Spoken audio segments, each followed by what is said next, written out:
Hi friends, welcome back to my channel. രാവിലെ തന്നെ മുരളിക്ക് ചായയുമായി എത്തിയിരിക്കുകയാണ് ആരതി. ആരതിയുടെ മനസ്സ് മാറിയെന്ന് മുരളി വെറുതെ തെറ്റിദ്ധരിച്ചു. അതിനെ ചൊല്ലി ചില വാക്കുകൾ ആരതിയോട് മുരളി സംസാരിച്ചപ്പോൾ വളരെ ദേഷ്യത്തോടെ തന്നെ ആ ചായ മുറ്റത്തേക്ക് ഗ്ലാസോടൊപ്പം വലിച്ചെറിയുകയാണ് ആരതി. അവിടേക്ക് രാധയും സീതമ്മയും ഹരിയും ആര്യയും ഓടിയെത്തി. എന്നിട്ട് വളരെ ദേഷ്യത്തോടെ തന്നെ ആരതി മുരളിയോട് സംസാരിക്കുന്നു. മുരളിയെ അപമാനിക്കും വിധമാണ് ആരതി സംസാരിക്കുന്നത്.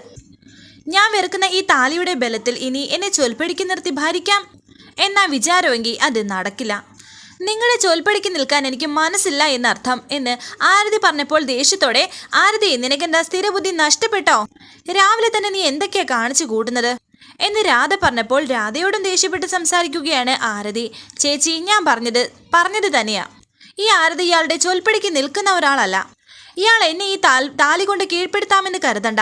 ഒന്ന് മയങ്ങിക്കിടന്ന എൻ്റെ ഈ കഴുത്തിൽ താലി കെട്ടിയ ഇയാള് ഇതുപോലെ എത്ര പെണ്ണുങ്ങളുടെ കഴുത്തിൽ താലി കെട്ടിക്കാണും, എന്തെല്ലാം ചെയ്ത് കാണുമെന്ന് ആർക്കറിയാം. എന്നിട്ടും കൂസലില്ലാതെ പറയുക താലിക്ക് വില കൽപ്പിച്ചില്ല എന്ന്. നാണമില്ലാത്ത മനുഷ്യൻ.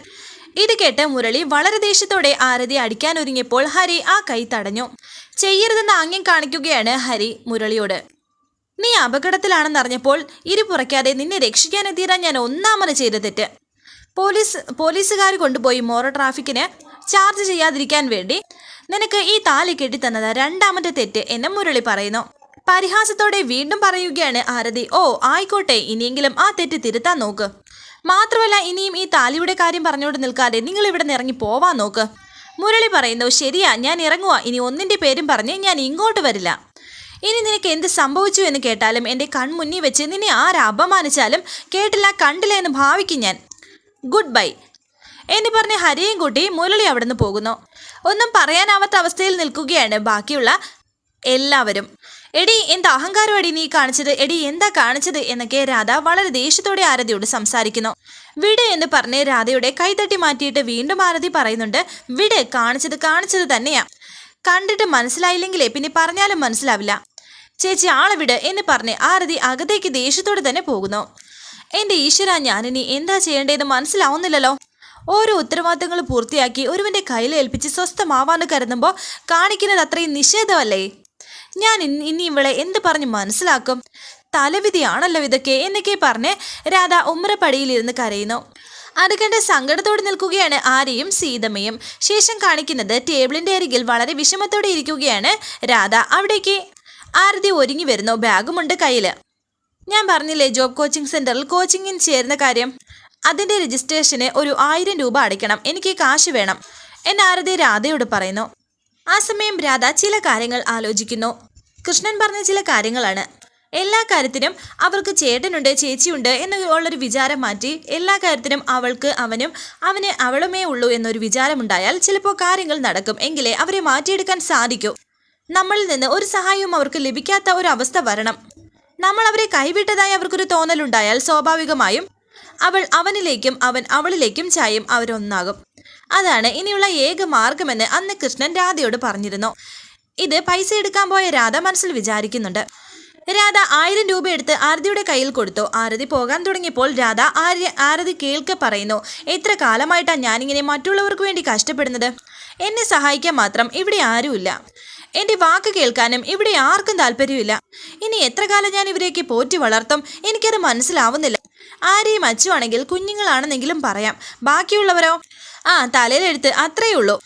സീതമ്മയും അതിനൊപ്പം നിൽക്കുന്നു. സീതമ്മയും ഉച്ചത്തിൽ ആരതി കേൾക്കെ വിളിച്ച് പറയുന്നു.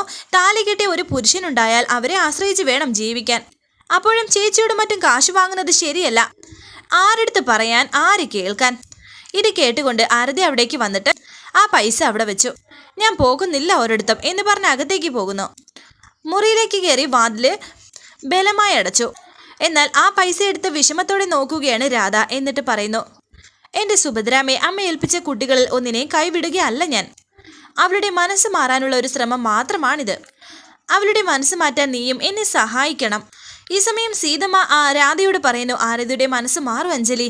അതിന് അല്പം സമയം എടുക്കുന്നേ ഉള്ളൂ. മുരളി തെറ്റുകാരനല്ല എന്ന് നമ്മൾ മനസ്സിലാക്കിയതുപോലെ അവരും ആരതിയെ മനസ്സിലാക്കും. എന്നിട്ട് അവൾ അവനെ സ്വീകരിക്കും.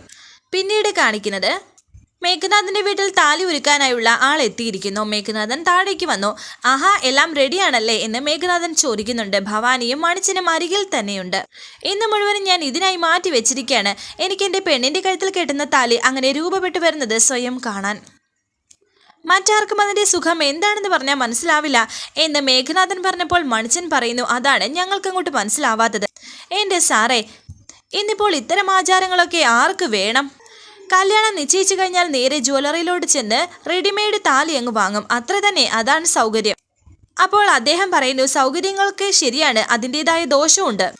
എന്തുകൊണ്ടാണ് ഈ കാലത്ത് കൂടുതൽ പേരുടെ താലി അറ്റുപോകുന്നത് എന്നറിയാമോ?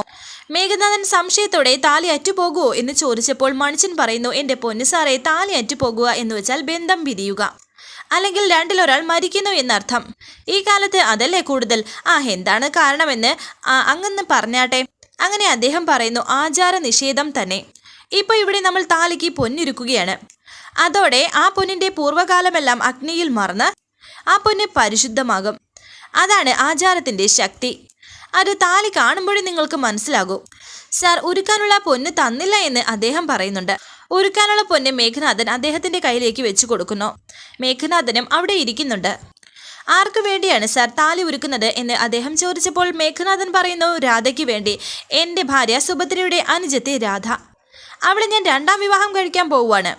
അവളെ ധരിപ്പിക്കാനുള്ളതാ ഈ താലി. പക്ഷേ രാധമ്മ സുഭദ്രാമയ്ക്കൊപ്പം മരിച്ചുപോയെന്ന് അവിടെയുള്ളവർ പറഞ്ഞു കേട്ടിരുന്നു എന്ന് അദ്ദേഹം പറഞ്ഞപ്പോൾ മേഘനാഥൻ പറയുന്നു, ഈ കേട്ടുകേൾവിയൊക്കെ ആരെങ്കിലും വിശ്വസിക്കോ? മരിച്ചുപോയി എന്ന് പറയുന്ന രാധ തന്നെ തിരിച്ചു വരികയല്ലേ? ചിലപ്പോൾ ഇന്നെ സുഭദ്ര തന്നെ തിരിച്ചു വന്നൂടാ എന്ന് ആര് കണ്ടോ എന്ന് പറഞ്ഞ് മേഘനാഥൻ പൊട്ടിച്ചിരിക്കുന്നു. അപ്പോൾ അങ്ങനെയാണെങ്കിൽ വീണ്ടും തൃപ്പങ്ങോട്ട് തറവാടിൽ പഴയ ഐശ്വര്യം തിരിച്ചു വന്നു എന്നർത്ഥം എന്ന് അദ്ദേഹം പറഞ്ഞപ്പോൾ മേഘനാഥൻ പറയുന്നു, തൃപ്പങ്ങോട്ടല്ല, കോട്ടയ്ക്കൽ തറവാട്ടിലെ വധുവായിട്ടാണ് രാധ വരുന്നത്, തൃപ്പങ്ങോട്ടല്ല. ഓ ശരി ശരി എന്ന് പറഞ്ഞ് അദ്ദേഹം താലി ഉരുക്കാൻ തുടങ്ങുന്നു. ഇനി ഭവാനിയമ്മ ഐശ്വര്യമായി വന്ന ദൈവങ്ങളെ ധ്യാനിച്ച് ദീർഘമംഗല്യത്തിന് പ്രാർത്ഥിച്ച് തിരി കൊളുത്തിയാട്ടെ. ഭവാനിയമ്മ കത്തിച്ചാട്ടെ. ഇനി കാത്തിരുന്നിട്ട് കാര്യമില്ല എന്ന് മണിച്ചനും ഭവാനിയോട് പറയുന്നുണ്ട്. അദ്ദേഹം പറഞ്ഞതുപോലെ ഭവാനി എല്ലാം ചെയ്യുന്നു. അദ്ദേഹം പൊന്നുരുക്കാൻ തുടങ്ങി. ഉരുക്കാനുള്ള സ്വർണം ഉരുകിൽ വെക്കുകയാണ് എന്ന് എല്ലാം പറഞ്ഞതിന് ശേഷമാണ് അദ്ദേഹം അത് ചെയ്യുന്നത്. ഈ സമയം സുഭദ്ര അവിടെ എത്തി. സുഭദ്ര വലിയ കോപത്തിലാണ്. ആ താലി ഉരുക്കുന്നത് സുഭദ്രയും കാണുന്നു. മേഘനാഥന്റെ കയ്യിലേക്ക് വെച്ചു കൊടുത്തിരിക്കുകയാണ് അദ്ദേഹം. ഈ സമയം സുഭദ്ര പറയുന്നു, മേഘനാഥ, നീ ഈ കാണുന്ന സ്വപ്നം വെറുതെയാണ്. എൻ്റെ കുട്ടികളെ കാക്കാൻ ഞാനുണ്ട്. രാധയ്ക്ക് താലി അണിയിക്കുന്നത് പോയിട്ട് അവളെ ഒന്ന് തൊടാൻ പോലും ഞാൻ നിന്നെ അനുവദിക്കില്ല. നീ നശിക്കും. അതിനു മുമ്പ് എല്ലാത്തിനും കാരണക്കാരിയായ ഈ സ്ത്രീയും നശിച്ചേ തീരൂ. ശേഷം കാണിക്കുന്നത് ആരതി പുറത്തേക്ക് പോകാൻ പോയപ്പോൾ രാധ പിന്നിൽ നിന്ന് വിളിക്കുന്നു. നീ എവിടെയായി പോകുന്നത് എന്ന് ചോദിക്കുന്നു. എന്നാൽ അത് വകവയ്ക്കാതെ ആരതി പോകാൻ തുടങ്ങിയപ്പോൾ രാധ വീണ്ടും ചോദിക്കുന്നു, എടി, നിന്നോട് നിൽക്കാനാ പറഞ്ഞത്, നീ എവിടേക്കാ പോകുന്നത്? പുതിയൊരു ഇൻഷുറൻസ് കമ്പനി വന്നിട്ടുണ്ട്, പ്രൈവറ്റ് ആണ്. അതിലേക്കുള്ള കുറച്ച് വേക്കൻസിക്ക് ആപ്ലിക്കേഷൻ ഫോർവേഡ് ചെയ്തിട്ടുണ്ട്. അവരുടെ ഓഫീസിലൊന്ന് പോകണം. ഒരു അറ്റൻഡറുടെ ജോലിയെങ്കിലും ഉണ്ടെങ്കിൽ മറ്റുള്ളവരോട് കെഞ്ചാതെ സ്വന്തം കാര്യങ്ങൾ നോക്കാനാ. ആരുടെയെങ്കിലും തണലിൽ നിൽക്കുമ്പോഴാണ് നമുക്ക് അവരുടെ ആജ്ഞകൾ അനുസരിക്കേണ്ടി വരുന്നത്.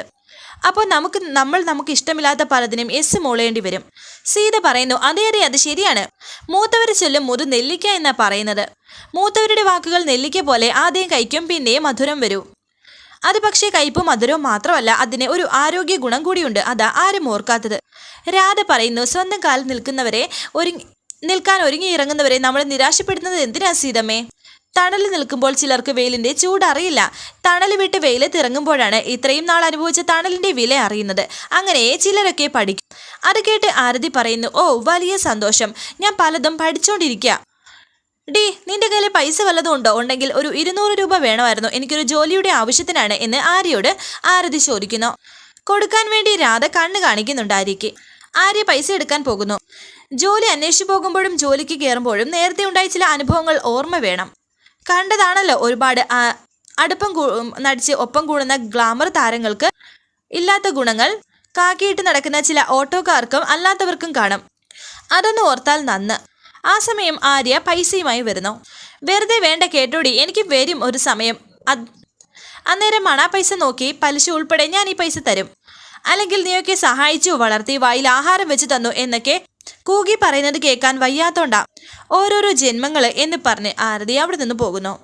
ഈ സമയം പുഷ്പനാണെങ്കിൽ കിച്ചണിൽ ജോലി ചെയ്തുകൊണ്ടിരിക്കുന്നു. മുരളി ആഹാരം കഴിക്കാനായി വന്നപ്പോൾ അവിടെ ഭക്ഷണമില്ല.